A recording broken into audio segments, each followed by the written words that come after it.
हम तुम्हारे इंतज़ार में हैं, वादा करते हैं कि कोई अमरीकी फ़ौजी ज़िंदा वापस नहीं जाएगा। ट्रंप की जानिब से खार्क जज़ीरे पर कब्ज़े की बातें करने के बाद ईरान का बड़ा सख्त रद्द-ए-अमल सामने आया है। इस बारे में अज़हर अली ख़ान से बात करते हैं। अज़हर भाई, जंग दोबारा शुरू हो चुकी है, दोनों जानिब से ताबड़तोड़ हमले हो रहे हैं। ट्रंप ने कहा कि खार्क जज़ीरे पर कब्ज़ा कर लेंगे। ईरान का बड़ा सख्त रद्द-ए-अमल सामने आया है। उसने कहा जनाब कोई अमरीकी फ़ौजी यहाँ पर आया तो ज़िंदा वापस नहीं जाएगा। अरील भाई, अगर कब्ज़ा कर सकते हैं खाक जज़ीरे पे तो कर क्यों नहीं लिया अभी तक? दुनिया ये सवाल करती है डोनाल्ड ट्रंप से हमेशा, क्योंकि डोनाल्ड ट्रंप जब भी कोई बात करते हैं उनके पास स्ट्रैटेजी नहीं होती। वो हिकमत अमली कहाँ है जो खाक जज़ीरे पे कब्ज़ा करेगी? खाक जज़ीरा कहाँ वाक़ है? ये आबनाए हुर्मुज़ के करीब है। आबनाए हुर्मुज़ के करीब खाक जज़ीरा जो है वो वैसे ही ऑयल नर्व है ईरान की।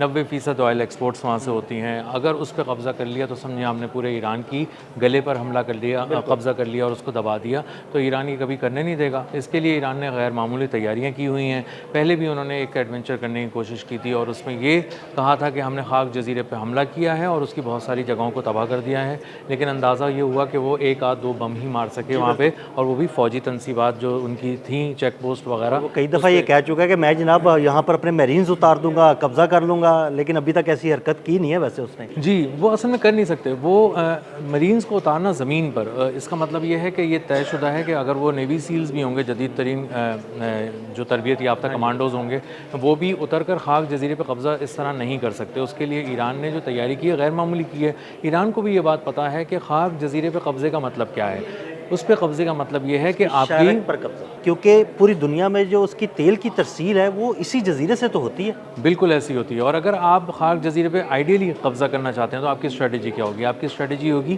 कि उसके करीब आबनाए हुर्मुज़ है, वहाँ पे आप अपनी नेवी को लेकर आएंगे और नेवी वहाँ से बमबारी करेगी।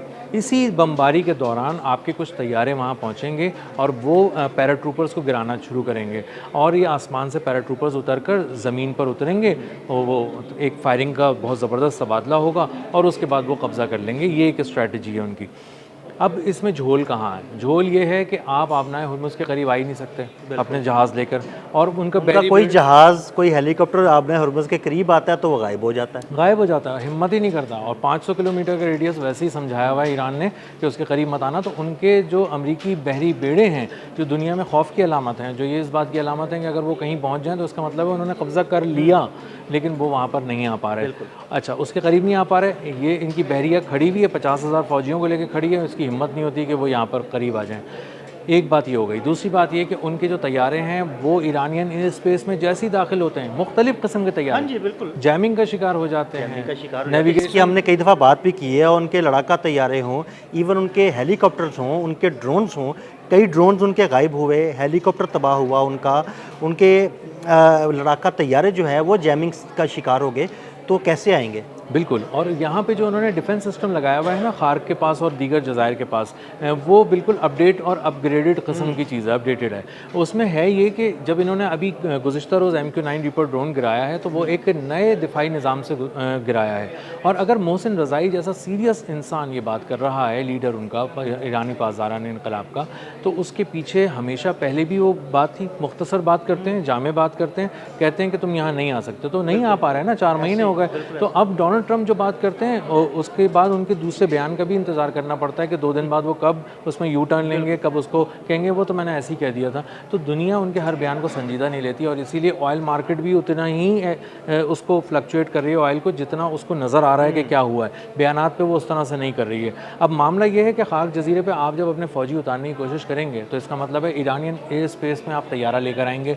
वो तैयारा ट्रांसपोर्ट तैयारा होगा, उसको हाँ जी, बिल्कुल। वो ऑब्वियसली वो ट्रांसपोर्ट तैयारा होगा तो वो बेरिंस को उतारेगा ना वहाँ पे। बिल्कुल।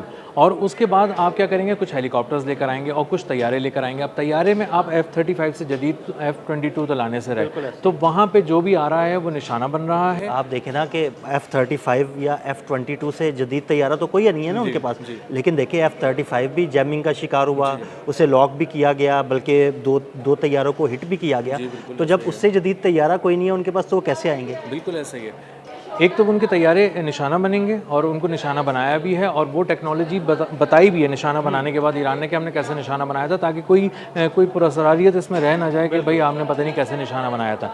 दूसरा, जब आप अपने छाता बरदार ऊपर से उतार रहे होंगे तो उनको मारने के लिए फ़िज़ाओं में कि उनकी लाशें ज़मीन पर आकर गिरें, जिंदा ना जाएं। तो अगर ये स्नाइपर्स बिठाए हुए हैं, तो अगर ईरान की क़यादत ये बात कर रही है कि तुम यहाँ से वापस नहीं जा सकोगे, तो मुझे तो इस बात पे थोड़ा और मैं इसको बढ़ाने के लिए कहता हूँ कि जो उनकी तैयारी देख के मुझे अंदाज़ा होता है कि वो उतरने भी नहीं देंगे। वो जिंदा आएगा तो जिंदा वापस जाएगा ना। तो ये छाता बरदारों को उन्होंने निशाना लगाने के लिए स्नाइपर्स भी मौजूद हैं, स्नाइपर्स तैनात हैं, उसके अलावा ग्राउंड फोर्स उनकी वो भी तैनात की हुई है। अगर कोई छाता बरदार बच के नीचे उतर ही जाता है तो वो वहीं पे उसको मार देंगे। जी बिल्कुल ऐसे ही है, और बहुत ही शदीद किस्म की कॉम्बैट सिचुएशन होगी। और ईरान को ये बात पता है कि उसको ज़्यादातर जो फ़िज़ाई हमले हैं उनको ज़मीन से नाकारा बनाना है, नाकाम बनाना है। तो अभी तक तो वो यही कर रहा है, ज़मीन से ही नकारा बना रहा है, क्योंकि एयरफोर्स को तो उसने उस तरह से इस्तेमाल ही नहीं किया ना। जी बिल्कुल ऐसे ही है। तो इसीलिए वो कोई लूप होल छोड़ते नहीं अपनी स्ट्रैटेजी में ईरानियंस जो हैं। और वो पहले भी खार्क को उन्होंने उस पर कब्ज़ा ना करवा कर और उसको बचा कर, उसको हिफाजत को यकीनी बनाकर दुनिया को ये पैगाम दिया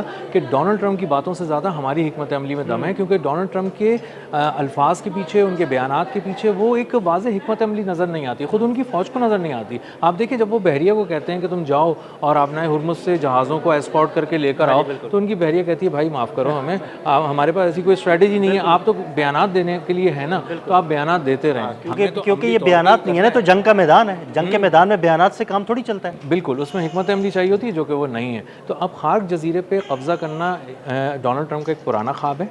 वो उसकी कोशिश करते रहते हैं, वो उसके बहुत सारे प्लान्स भी बनाते हैं, हिम्मत कम करते हैं, ख्वाब ज़्यादा देखते हैं। जी, एक आध दफ़ा उन्होंने कोशिश की थी, उनको बहुत ही मुंह तोड़ किस्म का जवाब मिला है। और खार्क पे हमला करने का मतलब ये है कि वो कई एक महाज़ जंग खोल देंगे, क्योंकि ईरान जो है ना वो 4-5 किस्म के मुल्कों से निमटने की अब सलाहियत हासिल कर चुका है।